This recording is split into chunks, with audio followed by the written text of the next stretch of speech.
ke mana sebenarnya pergi duit ansuran yang anda bayar setiap bulan. Mungkin dulu anda terpaksa ambil pembiayaan 100% atau profil kewangan anda belum cukup kuat untuk dapat kadar faedah yang rendah. Akhirnya anda terikat dengan kadar faedah yang tinggi, mungkin melebihi 4.5%. Malah jangan terkejut jika ada di luar sana yang masih terikat dengan kadar faedah tinggi seperti 5 hingga 6%. Masalah bila kadar faedah tinggi, bayaran ansuran yang kita bayar setiap bulan tu pergi ke pembayaran faedah dan bukan ke penolakan baki pinjaman.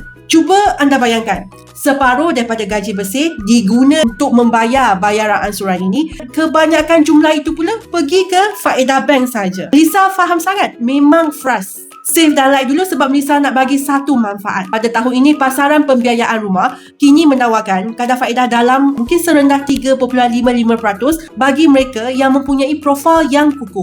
Ini sangat penting untuk tahu kerana perbezaan 1% saja boleh menjimatkan anda ribuan ringgit sepanjang tempoh pembiayaan. Seperti kata Morgan Housel dalam buku The Psychology of the Money, iaitu simpanan adalah jurang antara ego anda dan pendapatan anda. Menurunkan kadar faedah bukan sekadar jimat duit, tapi sebenarnya kan dia akan memberikan anda ruang untuk bernafas dan juga ketenangan minda untuk masa depan. Saya Melissa, kepakaran saya adalah bantu anda cari plan refinance yang berbaloi supaya anda dapat penjimatan untuk meringankan beban. Pernah tak anda tanya bank, adakah akaun pembiayaan rumah anda sekarang membenarkan penolakan pokok secara automatik melalui bayaran tambahan? Jika jawapannya tidak, maka lambat laun anda mungkin sedang membazirkan potensi penjimatan anda setiap hari tanpa anda sedar. Refinance membolehkan anda menaik taraf ke akaun semi-flexi atau full flexi yang jauh lebih menjimatkan berbanding jenis term loan yang lama. Dari anda membiarkan faedah tinggi menghakis gaji anda, adalah lebih baik anda sutukan balik pembiayaan perumahan anda